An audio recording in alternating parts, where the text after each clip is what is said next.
Hello दोस्तों, आज की इस वीडियो के अंदर हम जानेंगे गणित कक्षा 10 अभ्यास 7 के जितने भी फार्मूले 7.1, 7.2 और 7.3 के अंदर यूज हुए हैं उन सब का एक अच्छा तरीके कि इन फार्मूलेस को हमें लर्न कैसे करना, याद कैसे करना है और किस तरह से हमें इनका यूज करना है कि एक क्वेश्चन अच्छे तरीके से लग जाए और जल्दी लग जाए।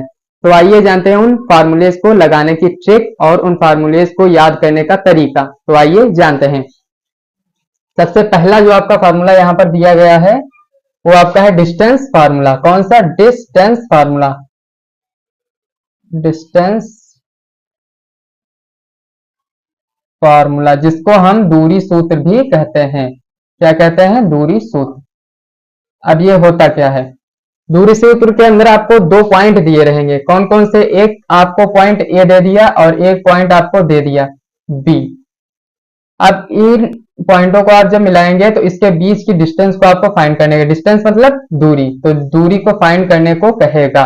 दूरी का फार्मूला क्या होता है? दूरी बराबर होता है, आप देख लीजिए दूरी, जैसे ये पॉइंट क्या हो गया? x1 कामा y1 हो गया और जो आपका बी पॉइंट हो गया वो आपका हो गया x2 कामा y2।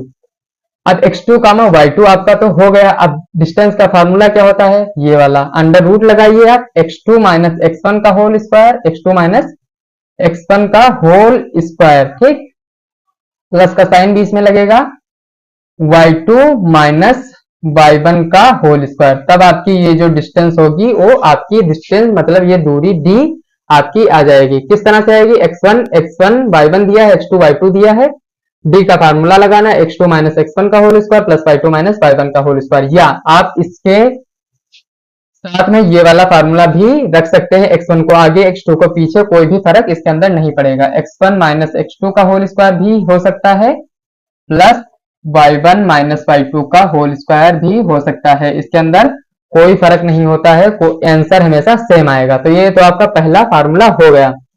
आइए जानते हैं दूसरे फार्मूले की तरफ। दूसरा फार्मूला जो आपका है तो विभाजन सूत्र है। कौन सा? सेक्शन फार्मूला, जिसको हम सेक्शन फार्मूला भी कहते हैं। सेक्शन फार्मूला और हिंदी में इसको विभाजन सूत्र कहते हैं। क्या कहते हैं? विभाजन सूत्र। अब ये क्या होता है? तो विभाजन सूत्र, इसके अंदर आपको दो पॉइंट तो दिए ही होंगे, लेकिन उसके अंदर आपको m1 अनुपात दिया होगा और एक m2 अनुपात दिया होगा। अब m1 और m2 के बेस के ऊपर आपको एक पॉइंट बीच में फाइंड करना होगा, मतलब एक बिंदु आपको x कामा y ज्ञात करना होगा। किस तरह से ये फार्मूला होता है? जैसे ये एक पॉइंट दिया गया a, x1 कामा y1 दिया गया है, ठीक, a, और ये पॉइंट आपका दिया गया है b, x2 कामा y2, x2 कामा y2। अब ये कह देगा कि ये जो एक पॉइंट इसके ऊपर लाई करता है, मतलब है कोई भी पॉइंट आ चुका है इसके ऊपर, कहीं से आया है, ये पता नहीं कहां से आया है, p, जो इस लाइन को मतलब इस रेखा को m1 अनुपात m2 के अंदर डिवाइड कर रहा है, मतलब विभाजित कर रहा है, दो भागों में विभाजित कर रहा है। किस अनुपात में? m1 अनुपात m2। जब क्वेश्चन पूछेगा उसके अंदर m1 की वैल्यू भी दे देगा, m2 की वैल्यू भी दे देगा। अब फार्मूला क्या होता है? x कामा y का। अब आपको ज्ञात क्या करना है? इस p पॉइंट को ज्ञात करना होगा। तो x कामा y को आपको ज्ञात करना, मतलब p पॉइंट को। ये फार्मूला क्या होता है?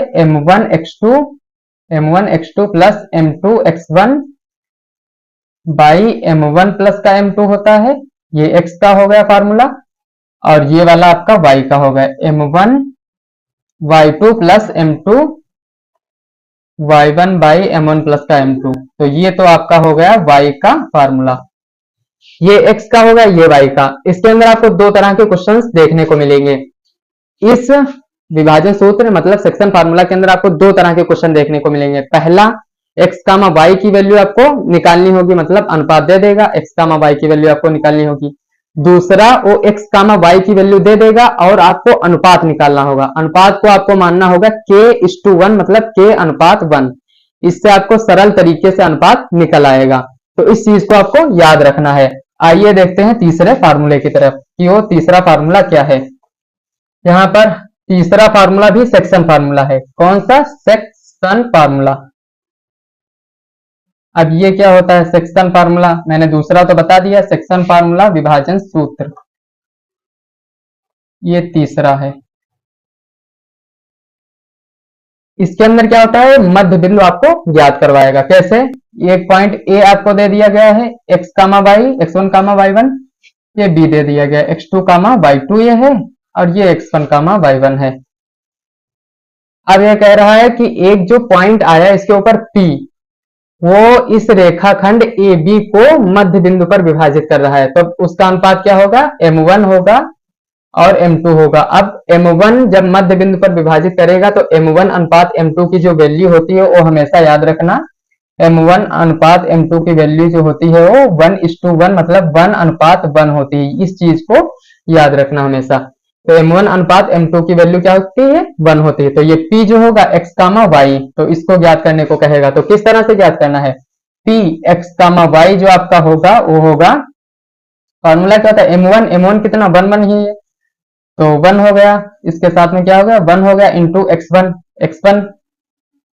प्लस M2 कितना 1 है, फिर x2 हो जाएगा गुणे में बाई M1 प्लस का M2, तो M1 प्लस का M2 2 हो जाएगा। अब y की वैल्यू जो फाइंड करनी है तो इसी तरह से y1 हो जाएगा प्लस का 1 इंटू y2 बटे M1 प्लस का M2 2 हो जाएगा। तो इसके ऊपर आप कुछ आपको नहीं करना, इसको सिंपली ऐसे ही याद करना है, x1 प्लस का x2 बाई 2, ये मैंने इसलिए बताया ताकि आपको कंफ्यूजन ना हो, बाई 2 और कामा y1 प्लस का y2 बाई 2। ये फार्मूला आपको मध्य बिंदु का याद करना है। इसको क्या कहते हैं, सेक्शन फार्मूला, विभाजन सूत्र of mid point, mid point या मतलब कि मध्य बिंदु फार्मूला इसको कहते हैं। अब आइए देखते हैं चौथा फार्मूले की तरफ। चौथा फार्मूला आपका सबसे इंपॉर्टेंट और बेहद ही आसान है, इसकी ट्रिक भी बहुत ही अच्छी है, इसकी ट्रिक को देखना बहुत ही जरूरी है। तो जो चौथा फार्मूला आपका है वो है आपका त्रिभुज का क्षेत्रफल को ज्ञात करना। त्रिभुज का क्षेत्रफल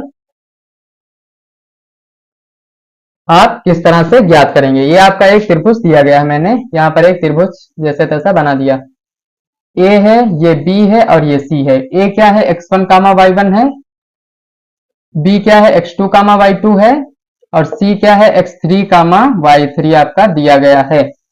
अब जो फार्मूला होता है वो क्या होता है, त्रिभुज का क्षेत्रफल का फार्मूला। त्रिभुज का क्षेत्रफल का फार्मूला होता है 1/2 x1 y2 माइनस का y3 plus x2 y3 minus का y1 हो जाएगा, और प्लस का x3 y1 माइनस का y2 हो जाएगा आपका यहाँ पर। अब आपको क्या करना है, ये तो आपका फार्मूला हो गया, ये किसमें होगा, वर्ग मात्रक में आपका फार्मूला, मतलब कि जो आंसर आएगा वो वर्ग मात्रक में आएगा या स्क्वायर यूनिट में, आप इंग्लिश में इसको कह सकते हैं। याद करने की ट्रिक क्या है, याद करने की ट्रिक बहुत ही आसान है। इसके अंदर x1 y1 x2 y2 और x3 y3 दिया गया है। कैसे याद करना है, एक अपने माइंड के अंदर इस तरह का सर्कल इमेजिन करना, मतलब कि देखना है माइंड के अंदर। पॉइंट आपको देखना है, यहाँ पर y1 एक ले लीजिए और एक y2 ले लीजिए यहाँ पर, और एक y3 ले लीजिए, ठीक है।